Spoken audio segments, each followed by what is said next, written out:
What happened yesterday? And Lebanese Australians relive trauma amid Israel's bombing campaign. Muhammad Yunus calls for patience amidst Bangladesh's political turmoil.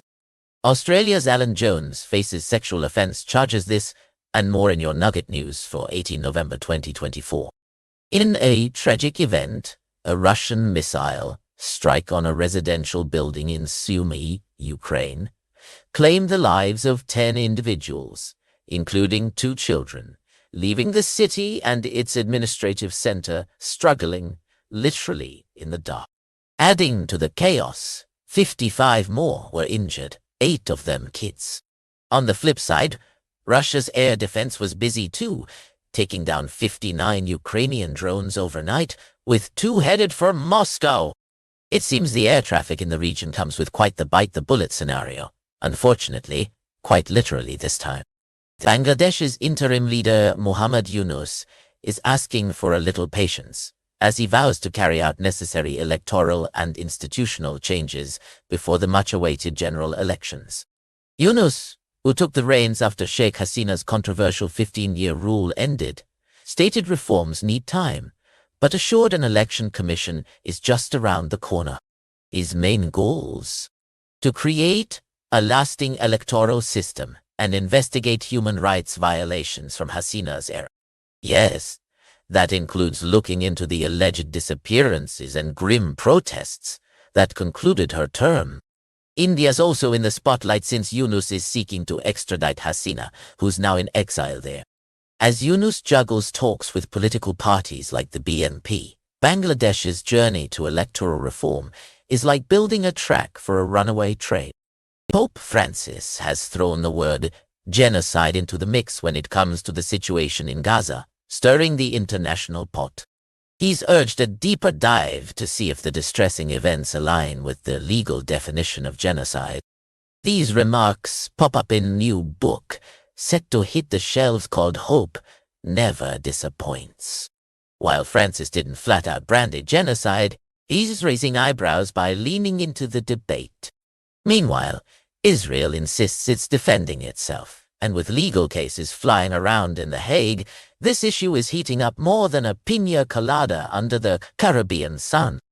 Hold on to your hats, folks, because Australia's veteran broadcaster and former rugby coach, Alan Jones, has been charged with a whopping 24 alleged sexual offences. Yep, you heard it right. Offences that span almost 2 decades. New South Wales police say these charges involve 8 alleged victims and date all the way back from 2001 to 2019.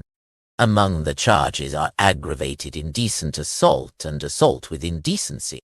Alan Jones, famous for his strong conservative views, has had a long career in broadcasting and as a coach for Australia's rugby team.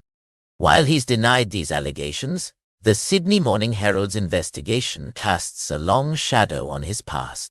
Looks like this might be a try he wasn't expecting. In Sydney and Melbourne, Lebanese Australians are grappling with fresh trauma as Israel bombs Lebanon. These communities, many with family back home, watch sleeplessly as violence echoes past conflicts. An influx of Lebanese arrived in the 70s and 80s escaping civil war, forming deep roots in Australia with culture, cuisine, and unity. Amidst current turmoil, the Australian government evacuates citizens and offers aid, while local protests highlight ongoing tensions and rising Islamophobia. It's clear, the situation is a recipe for discord, not harmony. Let's hope peace makes a special delivery soon. Delhi is once again under a toxic haze as air pollution in the city reaches its worst level this season. Schools have been shut and non-essential trucks banned to combat the smog problem. Some areas in Delhi recorded a hazardous air quality level of 1081. No wonder it's hard to breathe. Authorities also halted construction and directed schools to hold online classes, leaving the kids home safe, supposedly.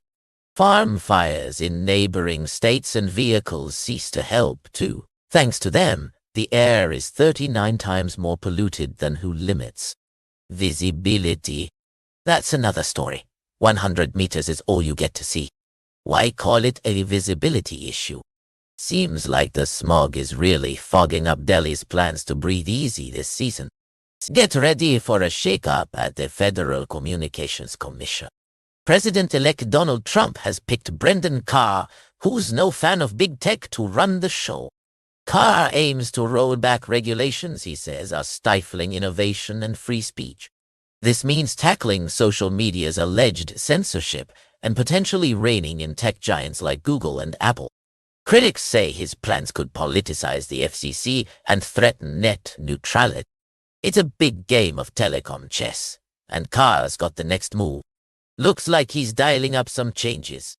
In a heartbreaking turn of events, an Israeli strike hit an unrun school in northern Gaza, serving as a shelter for thousands of forcibly displaced Palestinians. This devastating incident resulted in the loss of at least 10 lives and left dozens more injured. The attack highlights the dire situation in Gaza, where civilians seeking refuge face continual danger. It's a grim reminder of the urgent need for peace and protection for innocent civilians caught in the conflict. That is all. Remember to like and subscribe and all that stuff.